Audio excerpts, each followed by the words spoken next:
Magmalaga salamat at sa iyong pag-imbitayo alam mo siya.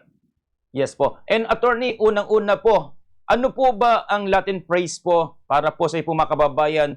Ito nga po nga binabanggit po na sub judice rule po, attorney. Na which is ito ay naging unang pahayag noong Merkules, doon nga po nga si presiding judge, presiding officer, Chis Escudero, hinggil po doon sa mga merito na inalabas po ng both camps dito po sa ginagawa po ng impeachment proceeding with Vice President Sara Duterte, attorney.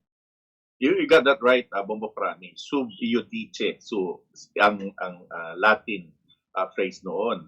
Literally, ang nakasulat doon ay ang ibig sabihin noon, literally ay under the judge. Kasi supposedly, pag ikaw ang isa sa mga abogado ng mga partido, hindi ka publicly magsasalita tungkol sa merito ng kaso, tungkol sa kaso, kung ano yung ebidensya, bigat ng ebidensya na napresenta, at kung ano yung opinion mo publicly. Supposedly, originally, ginagawa yan para hindi ma-influensyahan ang judgment ng mga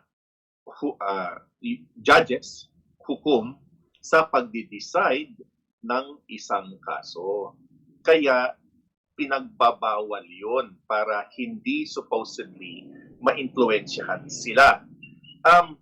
Pero ilang beses na yan na napag-usapan in today's times, hindi naman talaga kailangan na yun ang gagamiting rason dahil ang mga judges naman ay well educated, consider nila yung evidence at sila ay talagang magbibigay ng impartiality sa pagdi-decide ng kaso.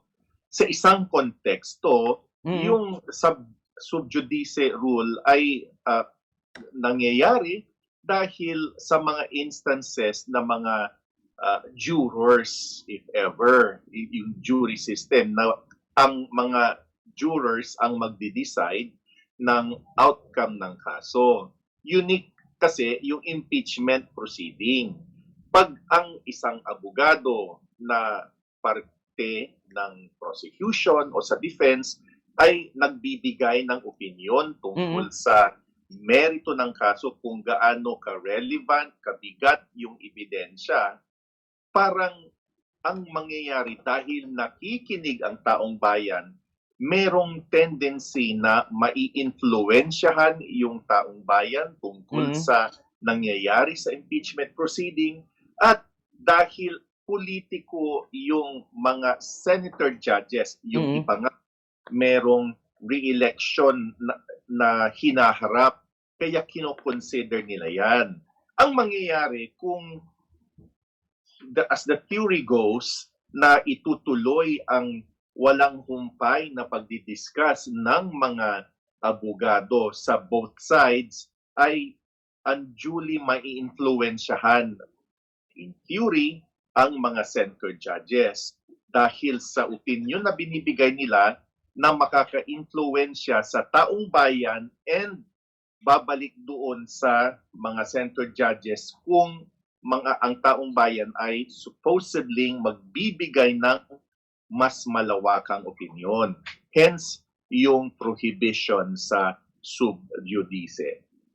Yes. So, attorney, may mga ilan din po kasi na nagbabanggit para po the public malaman po nila, to understand po, yung pong mga nagiging proceedings. So, sa mga proceedings lang po ba nakatuon po ito at hindi mismo sa... Kasi minsan, may mga pahayag din po, pati po mga senator judges, para nalaman po natin, at may mga binabanggit na rin po sila, attorney. Kasi kung minsan na abuso yung pananalita, at least yun ang sinasabi nila, no?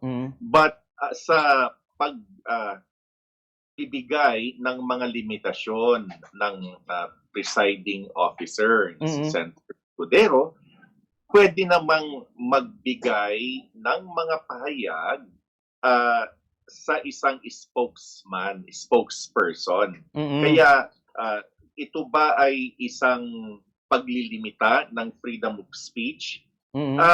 Napagdiskasan na rin yan ng Supreme Court dahil sa nasabi natin a few minutes ago Mhm. tungkol sa danger ng unduly influence ng jurors o Mhm. supposedly yung judges at sa taong bayan. Pero yung mga spokespersons ng either side, sila daw yung pwede nang at least magiging conduit sa Mhm. nangyari sa prosecution, pero hindi nila i-discuss yung strategy Mhm. o kung ano yung mag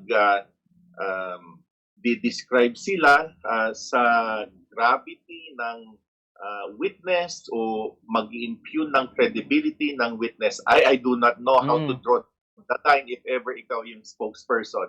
Pero it appears na yun ang si Senator Escudero bilang presiding officer ang naglimita sa mga lawyers on both sides, pero yung spokesperson na lang ang pwedeng magiging conduit sa nangyari sa particular na araw sa impeachment proceeding.